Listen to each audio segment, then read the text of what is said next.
and welcome to a new episode of the Bleeding Metal podcast. I am Kiki, your host. My pronouns are she, her, and today I am joined by our latest recruits. I feel very recruited. Yes, the latest additions to our team. Hi, it's Martha. My pronouns are she, her. Hi, I'm Suzanna. My pronouns are also she, her. And today we have a few interesting topics that touch the heart of the podcast as a whole, which is a little bit of feminism, but from very different perspectives, I think. But before we start talking about Bimbocore and what it is and where it comes from, I wanted to make a very short statement because it's been in the news just recently. For the people who are listening to Bleeding Metal for the first time and or haven't listened as long, we've been doing this since 2017. I, Kiki, come from Ecuador, from South America. And well, I was very infuriated a few days ago when I heard in the news that certain German states have prohibited the use of gender-neutral and gender-inclusive language in official documents. There are people working towards banning gender-neutral and inclusive language, which baffles me and angers me to the core because language is so important. And just a few days after hearing about that in the news, I heard that Argentina's new president is doing the same. And that reminds me of the politics that are present elsewhere in the world. If we look to the US, there are a lot of human rights that are being attacked. I see this as an attack to human rights, an attack on the evolution and growth that we were achieving as a society, to recognize that the world does not live in a binary, especially in a gender binary of only men and women. And that is something that was starting to change and that was being reflected in language. We were making strides, we were making progress, we were growing as a society, and all that seems to be, attacked. As I was saying, I just wanted to say to all the people out there who are still working on dismantling these systems of oppression, in this case, the patriarchy, keep at it. Gender neutral and gender inclusive language now seems to be a revolutionary act, a very political act. And I encourage all of you to keep using neutral pronouns whenever you don't know how the person you're referring to identifies. Or if you know that the person identifies as non-binary, even more so. This seems to be the hour to rebel against these people that don't want us to grow and to change and to be better humans. Yeah, absolutely. And if I could add something about Argentina, because they are also my neighbors being here in Brazil, I am rooting for Argentina. I was very sad that they elected this Trump-like figure last year. And I was reading about what they are doing there. And apparently the idea is to ban inclusive language being used in the armed forces. And I kept reading and it took me a while to really realize that, the army, the military in general, is not a progressive institution, not that I can think of, like anywhere in the planet, any country. The most progressive institution that you can think of is almost never the military. So it occurred to me, was the military in Argentina using a lot of inclusive language to begin with? And I don't think so. We don't know for sure, but some people think that this ruling now relates to something that happened in 2019, that apparently a high-ranking official in the military in Argentina was given a speech in an important event, and he addressed people as, I don't know the exact words, but like ladies and gentlemen and like everyone in between. He tried to be more inclusive, and apparently that was too much. And the whole reaction kind of comes from that one quote unquote incident. So as you're saying, Kiki, it's absolutely an attack. It doesn't even make any sense. It doesn't even help the conservatives in any way. It's really just a way to bump people down. And I absolutely agree with you that people being activists and fighting for that, that's the time to keep going and be strong. So to anybody out there who's listening to this, if you don't consider yourself sexist, homophobic, and or any other sort of discriminatory behavior, but you were still refusing to use gender inclusive language, this is your chance. This is when you can stand up and be a good ally. This is where you can show what you really stand for. So I've changed jobs, and in my new job, it's so normal for people to talk in a gender inclusive way. And it's just so nice. I've been trying to incorporate that into my own language, sometimes just failing, sometimes doing really well. So people out there are using gender inclusive language, and it's really nice, even though some people are trying to go the other way around. And that's what matters. Trying. You don't need to be perfect. You don't need to have all pronouns down. You don't need to know them all. You just have to try a little and be conscious about the times where you flip towards the generic masculine types of words. In general, the English language is neutral mostly, but I do have to be very focused, and I struggle sometimes when I speak in Spanish and German because those are very feminine and masculine. They have those differences more. But that's the thing, just try a little. And I notice as a woman when people refer to me like that as well, and I feel more included, more directly addressed. I just notice the effort, and that is really commendable. Yep. Okay, this is probably going to be the first and last time I'm going to talk about my gynecologist on this podcast.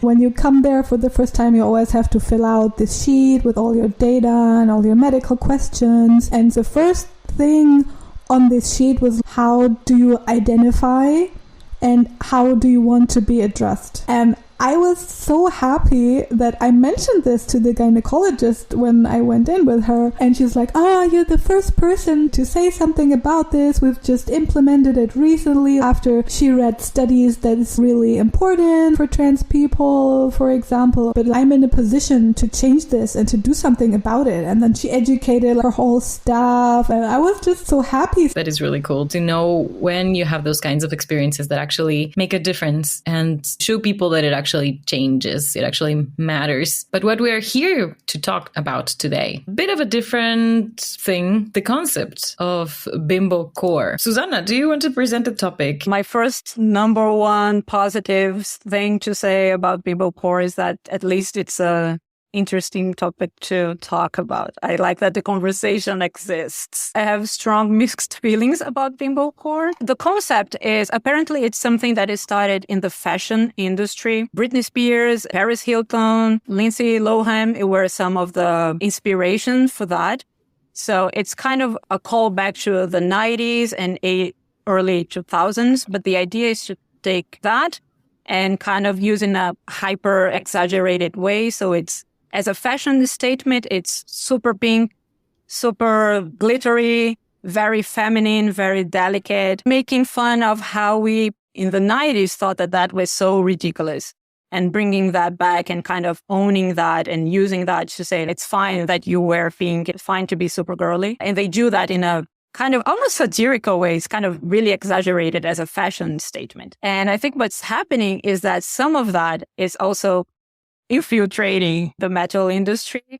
And we have seen female musicians using that same visuals and that same idea to also talk about that in metal music. Take the hyper feminine and talk about it. Put a spotlight in that and say, you can be super feminine and metal at the same time. When you suggested that, I had no idea what Bimbocore was. And it really just rubbed me the wrong way. Even the use of the word bimbo, I don't like it. So I went into reading about it with a very preconceived idea of what I was going to find.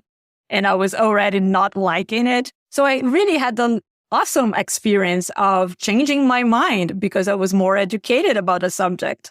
So I recommend that. Educate yourself and kind of polish your preconceived ideas. So it happened to me with Bimbocore.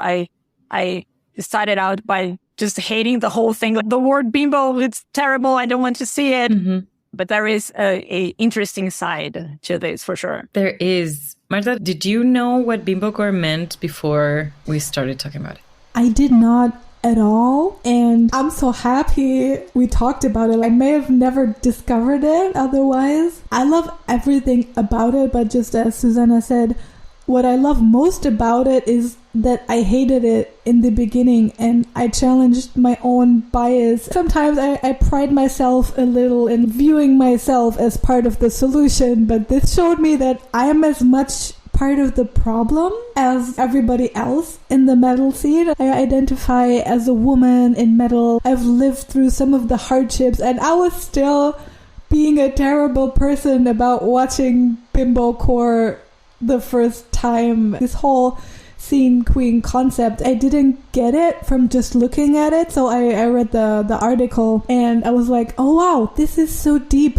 This is addressing so many of these core problems we're having. And she's going at it like head on, diving into it, making everybody uncomfortable. And I was like, this is like the essence of metal, making some people uncomfortable, but also it has a tiny little sentiment of Sleep Token. They were disrupting true metal, like metal is really hard, and then there's Sleep Token. Yeah, Sleep Token are metal too. So many people were like, no, I hate this and I don't want this. I feel like we're at the same point where people will try and be like, no, this is girl stuff. This is not metal. But yes, it is. Also, who says that metal is not girly and metal cannot be girly or is not for girls? Yeah, but reflecting on my past, the only pink I've had, I think I had a Caliban shirt. Caliban are a German metalcore band. It was a black shirt with a pink print. That was okay. I'm still reluctant to wear pink. Last year I had a Jigglypuff Halloween costume that was all pink, and at first I felt so uncomfortable. It was like, this is not metal at all. People are going to judge me.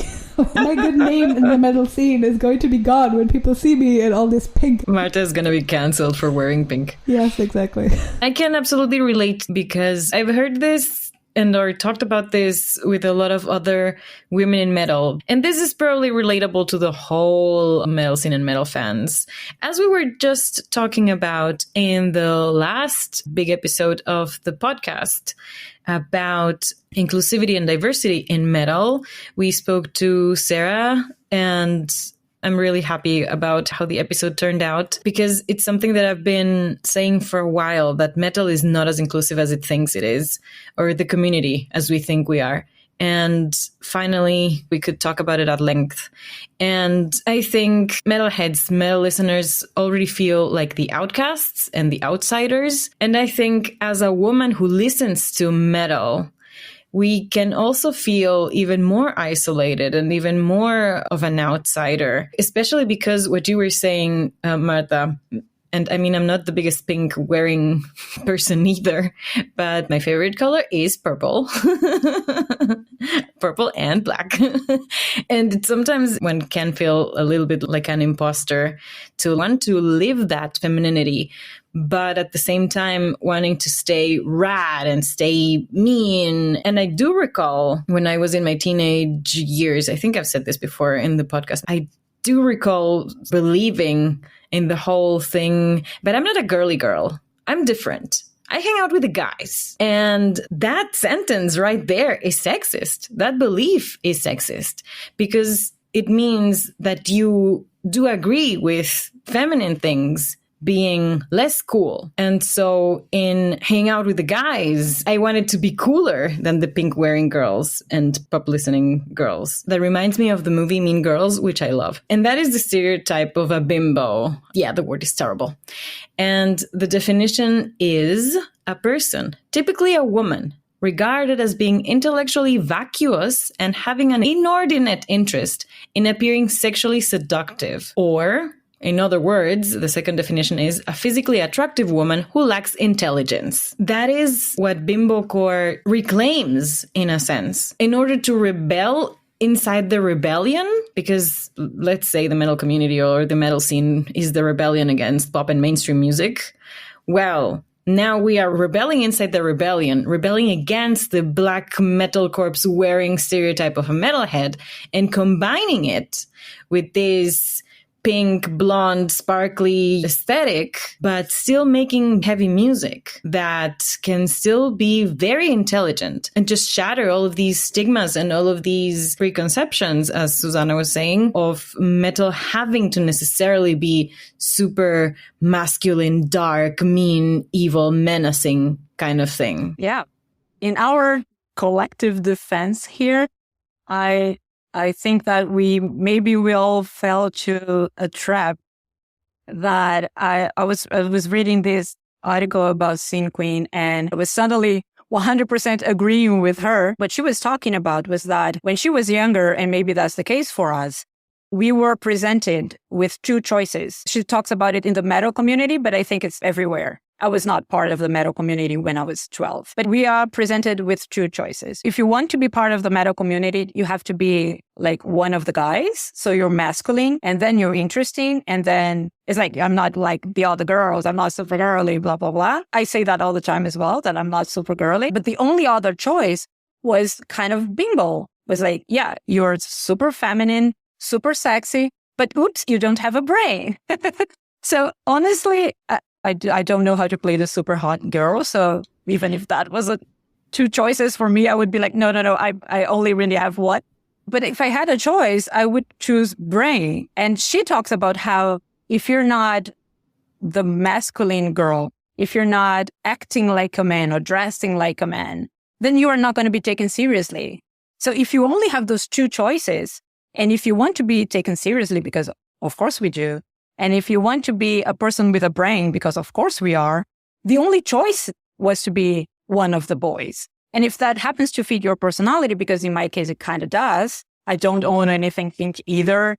I'm not a super girly girl. My favorite colors are black and purple. So that, but I'm not super girly. That's not my personality. But I'm not super masculine either. I'm not one of the boys. It doesn't have to be binary like that. And it doesn't have to be extremes.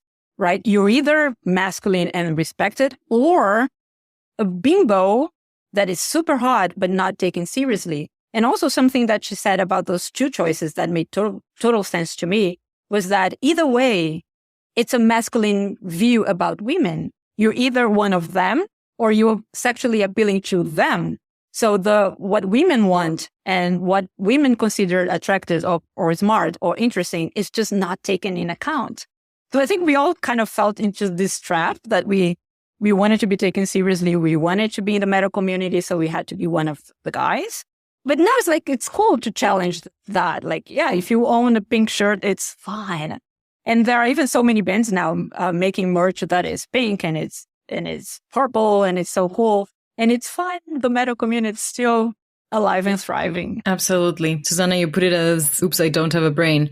The thing is, you weren't allowed to have a brain to fit this stereotype of an attractive woman, the woman you wanted to be. You could not be the smartest person in the room. We see that as well in other types of pop culture, like Legally Blonde, right? She was super smart, but she wasn't really allowed to be that smart all the time. We see this everywhere. But as you were saying, Suzanna, in the very beginning, when I heard about the concept of Bimbocore, I also had this first impulse of, it cannot be good. If it's just making metal pink and glittery and having the artist be a super hot woman, it cannot be good, but it actually is. I am very happy to have paid attention to Scene Queen, and the article that we're talking about, I'm going to link it in the description. The headline says, Paris Hilton is a huge icon to me. Bimbocore, righteous feminism, and twerkle pits. How Scene Queen became the unlikely heroine metal needs right now. And I absolutely agree with that. We need to be challenging gender stereotypes more strongly, especially in the metal community, so that the metal community can be as inclusive as it thinks it is. We need to be addressing those topics too. And what I also found very interesting is, this is in the beginning of the article, that her single Pink Push-Up Bra is a, quote, blistering tirade against sexual abuse. And I was just listening to that song with the lyrics, and it's actually talking about a topic that affects the majority of women on Earth. And it's something very dark, scary, and terrible, but it's also something that we need to talk about. We just cannot close our eyes to these realities. And as always, with things that affect women, they affect in even more terrible measure to women of color and women with disabilities and trans women and all of the other intersections. And so it was also important to me to bring to our attention another Bimbocore artist. Also, Bimbocore is kind of an aesthetic. It's not musically, it's not really a genre, but it's maybe a political movement inside of metal. I'm talking about Cinnamon Babe. And I'm also going to link in the description this article from We Are the Pit. And that headline goes, Cinnamon Babe vocalist talks nu metal revival and metal purists being afraid of bimbo hot chicks and young kids taking over. And that is also a very cool quote. Cinnamon Babe is also, even more than scene queen, very empowered in her body and in her sexuality, and is very out there, showing a lot of skin in a very defiant way that strikes me as rebellious as well, as subversive. It doesn't want to be liked. It doesn't want to attract men. It doesn't want to be seen through the male gaze only. It's really interesting. I discovered Cinnamon Babe's music just a few months ago when someone pointed out to me her single Barbie. And the lyrics in the chorus, they go, I'm a Bratz doll, not a perfect Barbie. That is also culturally relevant because we are so used to the perfect stereotype and everyone wants to be this perfect Barbie. Yeah, I absolutely resonate with that. And I think I take a lot of inspiration nowadays. I'm at this weird point where I am tired of this whole male stereotypic narrative. Even if new bands are coming up and they're doing the same old beer and chicks and I don't know, like this whole weird masculine stuff. I don't want that anymore. I'm so tired of it, and I take so much inspiration of this new representation of parts of myself and seeing that in music. And I remember feeling understood by Chester of Linkin Park when I was a teenager, but that's in the past. So this is what I draw inspiration and I feel represented by right now. And I enjoy this so much. Discovering these new artists, I feel a representation I've really never had. I feel empowered to embrace my femininity also on stage, because if you're an artist on stage, you always have to think about, am I being too sexy? Will I be taken seriously? How much can I dress like I want to dress without being judged too much? My bandmates, they never have that. Not at all. Sometimes I'm a little jealous of that, but these new artists, they're going to inspire me to be brave and just say, fuck that, I'll just do whatever I feel comfortable in. That's like a real positive outlook on the shows I'm going to play this year. Hell yeah. Oh, that's so good to hear. That is something I've heard before too. I heard Charlotte Wessels, formerly from Delane. I heard her say that ages ago. I think it was during the documentary Soaring Highs and Brutal Lows. We've mentioned that documentary before in the podcast, which was about women in metal. She said that she had to put a lot of thought into what she would wear. And meanwhile, her bandmates just throw on jeans and a t-shirt. It's not only about what she wears in terms of an aesthetic or what you want to put out there visually. It's also in terms of protection. And that is also something that Charlie Rolfe from As Everything Unfolds said on the podcast as well. She was in the beginning of her career, the band is still very young, but in the beginning, she was afraid to wear dresses and skirts on stage because she didn't want people looking up her skirt. And that is just so disturbing and painful to hear, because it actually limits us, limits our freedom of expression, of life, honestly. The fact that sometimes we have to put a lot of thought into what we wear to ward off sexual predators. What also comes to mind right now is, I guess it was a TikTok trend, but I saw it on Instagram. It was called a bus shirt or something like that. It was like an oversized t-shirt that female presenting young people were wearing to public transport over their mini skirts and crop tops, because they knew, while I'm on the bus, on the subway, on the tram, there will be people either looking at me super creepily and making me uncomfortable, or even maybe trying to touch me. And that is just so disgusting. But it's all of these protection mechanisms that we have developed as women and as other marginalized groups to be able to survive that hurts so much. So I'm happy that there is now Bimbocore trying to fight that inside the metal scene. That was our takes on Bimbocore. But also in disturbing news, we read a few days ago about a band called Llorona, whose singer was kicked out of the band because he was secretly giving his bandmate estrogen in order to steal his girlfriend. I don't even know what to say. The level of ridiculousness is so off. Any metric is really insane. There are so many layers to that piece of news. It's very complicated, but let's split those things. Whatever his goal was, whatever he wanted to achieve with this, that's another topic. But the fact that he was giving his bandmate estrogen, so female hormones to make him appear more feminine, that also messes with your weight, with your moods. Well, he was doing something to his bandmate's health that could be dangerous. But the fact that it was the female hormone, that's what strikes me as the most awful, because it just shows this very sexist, misogynistic thought of femininity and female beings being less than, being weaker, being less worthy, less valuable, being underneath the male standard. That is what hits me, because that thought gets deeply rooted and sends this signal of that is how I'm going to be better than him, by making him more feminine. It's just, it baffles my mind.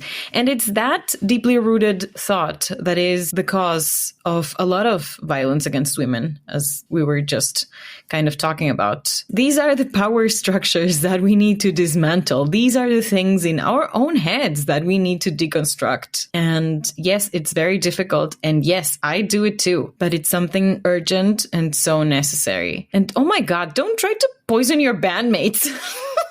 Like, what? Yeah, there are so many things wrong with this, as you mentioned. So, yeah, like, wow. How do you even think of that? How do you even come up with something like that? If you think that little of women, it says more about yourself than the other person. Also, the length people would go through instead of working on themselves. If that girl didn't like you, it's not because someone else was manlier or had more testosterone or whatever. Maybe you're just a shitty person. Just work on yourself. Become a better person worth being with. So go to therapy. Just become a better person. Yeah, absolutely. Just become a better person. We lost Suzanna along the way. Her internet broke down, but it was great while it lasted. Those were very, very good words of wisdom from you, Martha. Go to therapy and be a better human. That is something all of us can do. Some need it more than others. That's my high age. Now I am wise. It was my birthday yesterday, so I feel wise today. Right. Happy birthday again, Martha. We are recording this on March 1st. Martha's birthday was just a few days ago. You will listen to this on March 12th. If you're listening on release day, in 2 weeks, we're going to publish our Talk with Blind channel. Today, March 1st. They just released Exit Emotions, their new album. So give that a listen as well. And we will hear you next time. Thank you so much for listening. Don't forget to follow and subscribe to the Bleeding Metal podcast. Goodbye.